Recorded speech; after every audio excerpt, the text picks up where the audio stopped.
I.B. Grace, 47. Proud progressive woman who dedicated her life to fighting patriarchal systems. I always believed I was raising Cooper the right way, teaching him about equality and dismantling toxic masculinity from day one. I refused to let him play with toy guns, insisted on gender-neutral everything, corrected him every time he showed problematic behaviors. When he was little and wanted to roughhouse with other boys, I'd redirect him to more collaborative activities. I made sure he understood that traditional masculinity was harmful, that he needed to be sensitive and aware of his privilege. I divorced his father when Cooper was 8 because honestly, that man was a walking example of everything wrong with society. I told Cooper it was better this way, that we didn't need a man to complete our family unit. Fast forward to now. Cooper is 25, married for 6 months to some woman named Emma. I haven't met her yet, but from what Cooper's mentioned in passing, she sounds traditional. Like, she actually cooks for him and takes his last name and all that regressive stuff. I tried to bite my tongue, but honestly it makes my skin crawl. I finally decide it's time to have a real conversation about this. Cooper comes over for dinner one evening. Seems tense from the moment he walks in. We need to talk, Mom. Okay, here we go. I sit down at my reclaimed wood dining table, pour myself some organic wine. What's on your mind, honey? I've been thinking a lot about my childhood lately, about how you raised me. His voice has this edge I've never heard before. I'm immediately defensive because I know where this is going. Cooper, everything I did was to help you become a better man than... Stop. He actually raises his hand like he's cutting me off. Just stop talking for once and listen to me. Excuse me? I feel my jaw clench, but decide to hear him out. Maybe he's finally ready to understand the gift I gave him. Do you remember when I was 10 and Tommy's dad taught us how to change a tire? Of course I remember. I was furious about the whole thing. You spent 20 minutes lecturing me about how mechanical skills aren't gendered and that Tommy's dad was reinforcing harmful stereotypes by only teaching the boys. Well, he was. You made me so embarrassed that I never went back to play at Tommy's house. Cooper, I was protecting you from... From what? From learning practical skills? From having male role models?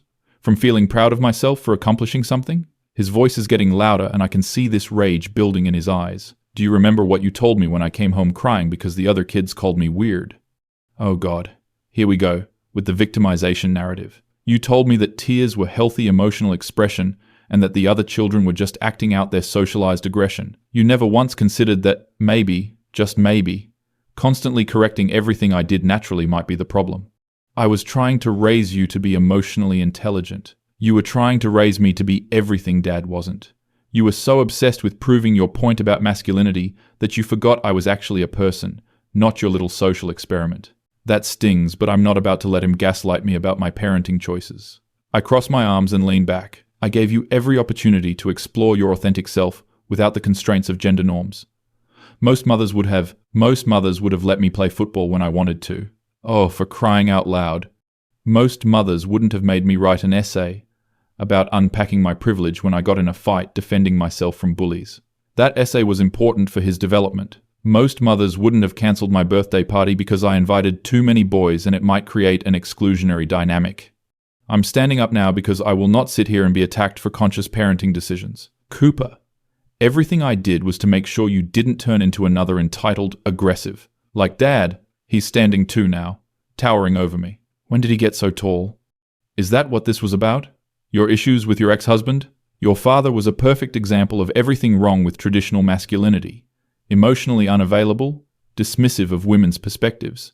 Dad was the only person in my life who ever let me just be myself without a lecture about societal implications. That's completely unfair. Dad let me fail at things without turning it into a teachable moment about gender dynamics.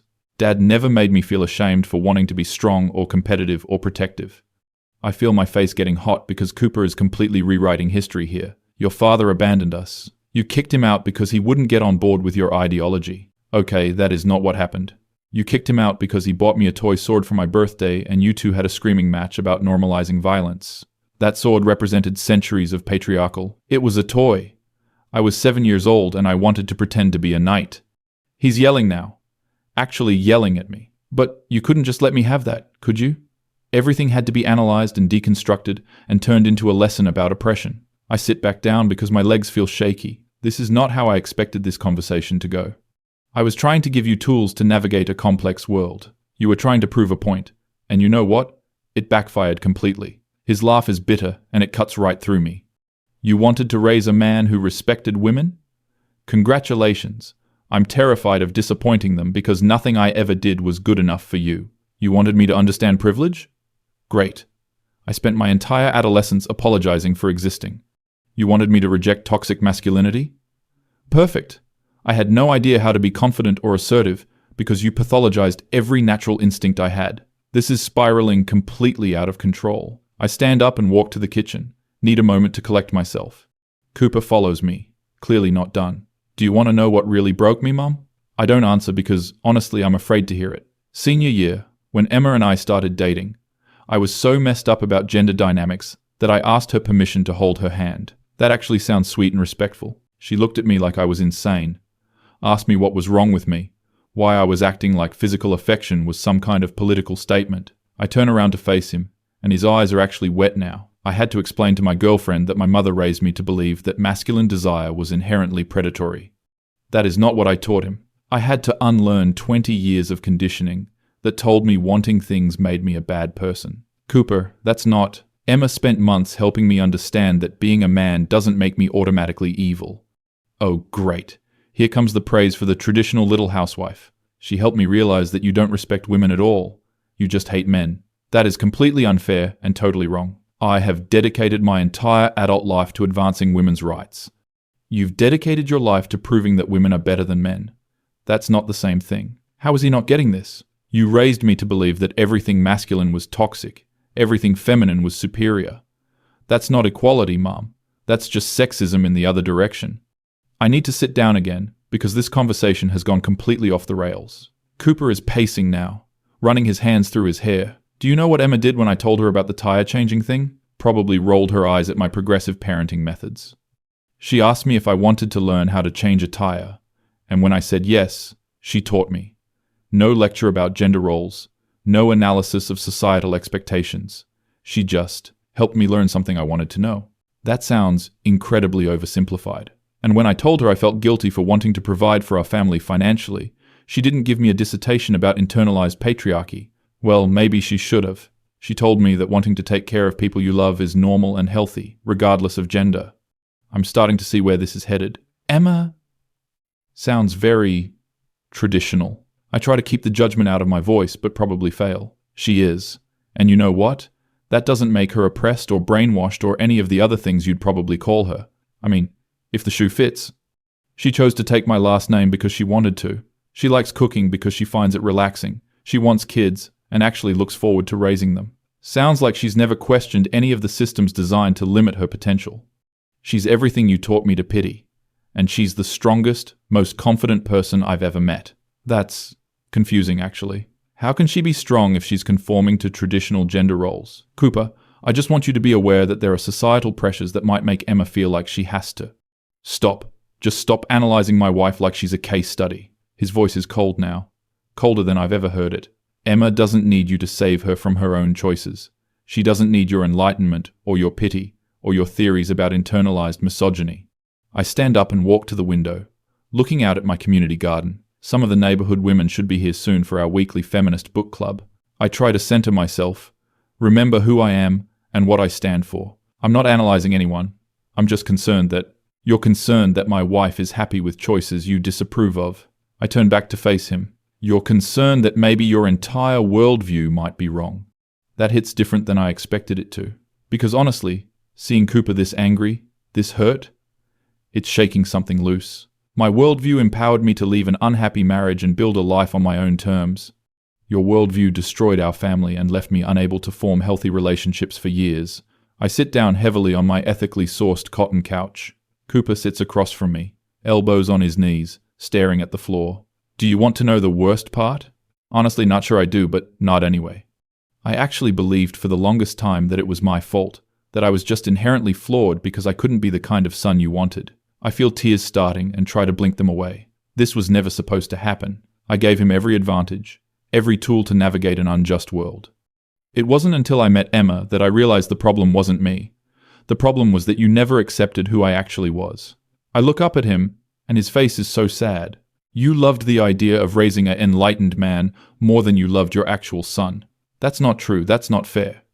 I love Cooper more than anything in this world. I love you, You love your version of me, the version that validates all your beliefs about gender and society. You've never loved the version of me that wants to be strong, that wants to protect people, that wants to build things and fix things and compete with other men. I stand up because I need to move, need to do something with my hands. I start straightening books on my bookshelf, all the feminist theory that guided my parenting. Those impulses you're talking about, Cooper, they're socialized. They're products of a system they're part of who I am. I spin around to face him. No, they're not. They're learned behaviors that you can unlearn with enough awareness. Listen to yourself right now. His voice is quiet, but there's something dangerous in it. You literally cannot accept that I might have natural inclinations that don't fit your ideology. Even now, when I'm telling you how much damage this did to me, you're still trying to convince me that my feelings are wrong. I open my mouth to respond, but he holds up his hand again. I'm not done. I sit back down because clearly this conversation is far from over. Emma and I have been married for 6 months now, and every day I'm more grateful that she's nothing like you. That stings more than it should. When I come home from work, stressed out, she doesn't lecture me about toxic masculine workplace culture. She asks if I want to talk about it, or if I'd rather just decompress. Sounds like she's enabling his avoidance of difficult conversations. When I want to go out with my friends, she doesn't interrogate me about whether we're engaging in problematic bonding rituals. She tells me to have fun and be safe. Cooper, I was trying to help you think critically. You were trying to control how I thought. There's a difference. I stand up and start pacing again. Emma trusts me to be a good person without constant supervision and correction.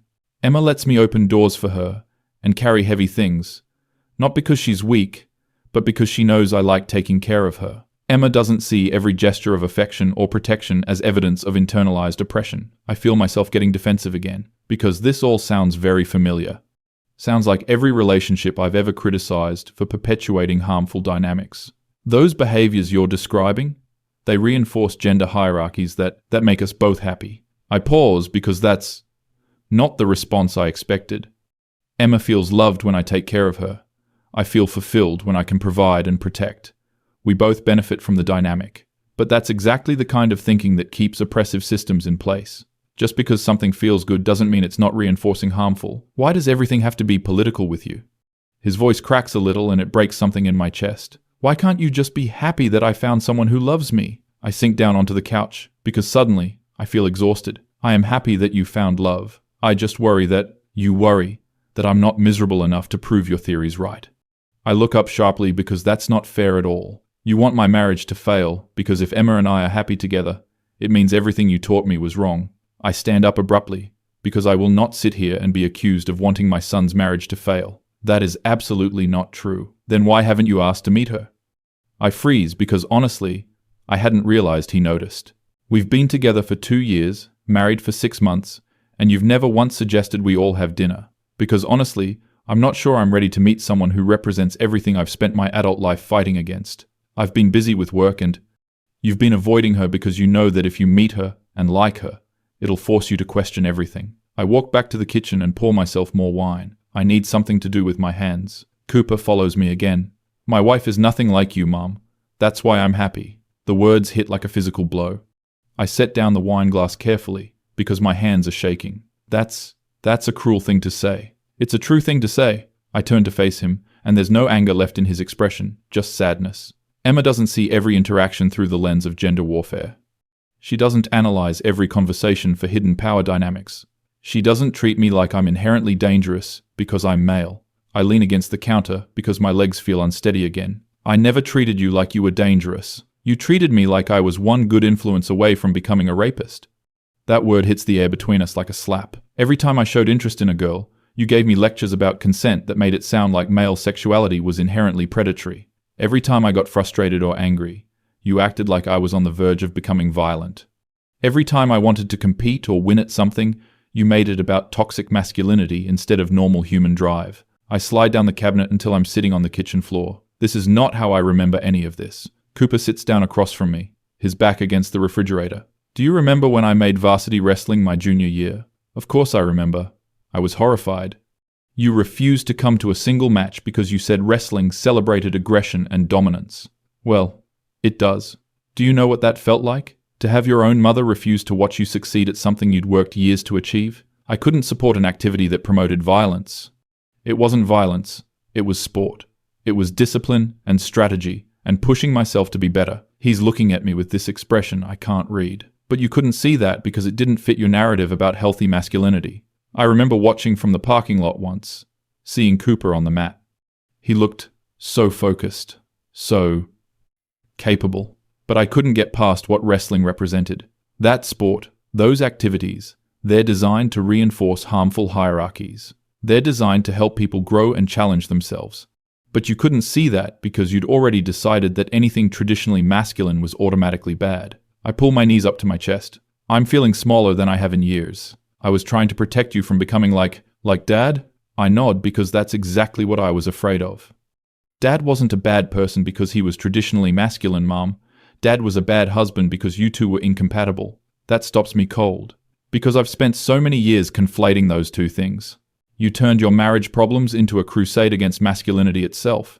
You decided that the solution to having one relationship with a man who didn't understand you was to raise a son who would never challenge or disagree with any woman. I start crying properly now because something about that rings uncomfortably true. I wasn't trying to. You were trying to create the perfect feminist man. But what you actually created was a person so afraid of his own instincts that he couldn't function in normal relationships. I look across the kitchen at my son. Really look at him. He's so much like his father physically, but I've been so focused on preventing him from becoming emotionally similar that I never saw who he actually was. Cooper, I'm sorry if some of my methods they weren't just wrong methods, Mum. The entire premise was wrong. I wipe my eyes with the back of my hand. I feel like the ground is shifting underneath me. You assumed that traditional gender roles were inherently oppressive, so you tried to eliminate them completely. But what if some people actually thrive in traditional roles? What if some of those patterns exist because they work for a lot of people? This goes against everything I've believed for decades. Everything I've read, every theory that shaped how I raised him. Those roles exist because of centuries of patriarchal conditioning. Or maybe they exist because men and women are actually different in some ways, and those differences can be complementary instead of competitive. I stand up and walk to the sink, splash cold water on my face. I look out the window and see my neighbor bringing in her laundry. She's married to a man who works construction, has 3 kids, seems happy. I've always assumed she just didn't know any better. Emma doesn't think our marriage is a political statement, Cooper says behind me. She doesn't think she's betraying feminism by enjoying taking care of our home. She doesn't think I'm oppressing her when I want to pay for dinner or fix things around the house. I turn back to face him. But don't you see how those dynamics can become problematic if what? If we're both happy with them? He stands up too, leans against the doorframe. If they make us both feel valued and loved and fulfilled? This is so hard to wrap my head around, because I've spent so many years believing that happiness within traditional roles was just internalized oppression. What if the problem isn't traditional gender roles? Cooper continues. What if the problem is when people are forced into roles that don't fit them? What if the solution isn't to eliminate all roles, but to let people choose the ones that work for them? I sit down at the kitchen table, head in my hands. I feel like my entire worldview is being deconstructed in real time. Your father and I weren't unhappy because he was masculine and I was feminine. We were unhappy because we wanted different things and couldn't find a way to compromise. I look up at Cooper and he's watching me with something that might be sympathy. You blamed masculinity for your marriage failing, but maybe you just weren't compatible people. Dad needed someone who appreciated his traditional approach to relationships. You needed someone who shared your progressive values. Neither of you was wrong. You just weren't right for each other. This is such a simple explanation, but it's never occurred to me before. I've been so invested in the idea that my ex-husband represented everything wrong with society. But by making it about gender politics instead of personal compatibility, you taught me that my natural inclinations were morally wrong. I feel tears starting again, because I'm beginning to see how much damage I might have done. When Emma and I disagree about something, we talk it out like adults. She doesn't assume my perspective is automatically invalid because I'm male. I don't assume her choices are internalized oppression because she's female. We just respect each other as individuals. That sounds so simple, but somehow I never modeled that kind of relationship for Cooper. Every relationship I had after your father, I approached like a political battlefield.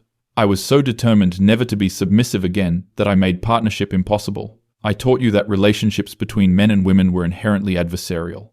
I look around my kitchen, decorated with feminist art and inspirational quotes about women's empowerment. Suddenly, it feels less like a celebration of strength and more like a monument to resentment. Do you think? I pause because this is hard to ask. Do you think I can meet Emma?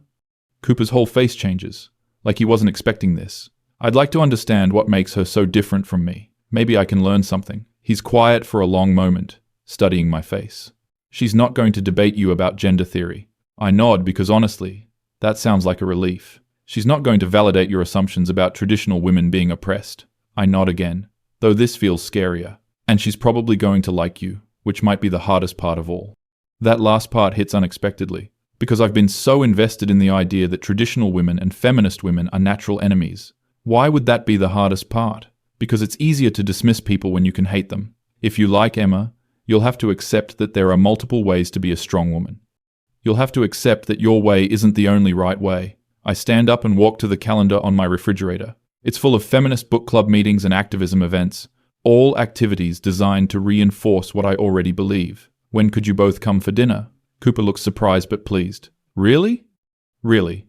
I want to understand what I've been missing. I want to understand why my son is happy with someone so different from me. And maybe I want to understand why that's okay. He walks over and hugs me. The first real hug we've had in years. I feel how tall and strong he is, how much like his father. For the first time, that doesn't feel like a threat. Cooper? Yeah?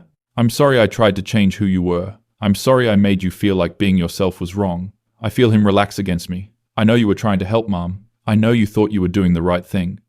But maybe next time you can just love someone for who they are, instead of trying to improve them. I pull back to look at him. Is there going to be a next time? He grins, and it's the first real smile I've seen from him in months. Emma wants kids someday, and I want them to know their grandmother. But they're going to know the real you, not the ideology. I nod because I understand what he's asking. The real me might be messier than the ideology. The real you is probably more interesting than the ideology. He heads toward the door, then turns back. Mom, Emma makes amazing pot roast. Just don't ask her about the feminist implications of traditional cooking, okay? I laugh despite myself. I'll try to restrain myself. Good. Because if you make her cry, you'll have to deal with me. There's something in his voice when he says it. Something protective and sure. And for the first time, instead of worrying about toxic masculinity, I feel proud. I think Emma's lucky to have someone who cares about her so much. She is. And I'm lucky to have someone who lets me care about her without making it a political issue. After he leaves, I sit alone in my kitchen for a long time. I look around at all the symbols of my feminist awakening. The books about dismantling patriarchy, the art celebrating women's independence. None of it feels wrong exactly, but it feels incomplete. Like I've been seeing only half the picture.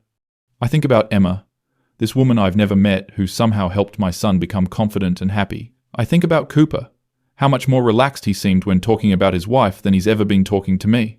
I think about all the years I spent trying to protect him from becoming like his father. Maybe the problem wasn't that his father was traditionally masculine. Maybe the problem was that I never learned how to appreciate traditionally masculine qualities. I pour myself another glass of wine and sit down with my phone. I scroll through photos Cooper has posted of Emma. She's pretty, in a natural way, always smiling. In every picture with Cooper, they both look genuinely happy. Not performing happiness for social media, just... There's one photo of them at some kind of outdoor festival. Cooper has his arm around her shoulders. She's leaning into him. They look like they fit together, like they're not fighting against their natural instincts, but embracing them. I put down the phone and really think about what Cooper said. About Emma helping him learn that wanting to provide and protect wasn't toxic. About her letting him be strong without making him feel guilty about it. About them both choosing traditional roles because those roles made them happy. Maybe the real feminism isn't about eliminating gender roles. Maybe it's about making sure people have the freedom to choose the roles that work for them, whether those roles are traditional or progressive or something in between.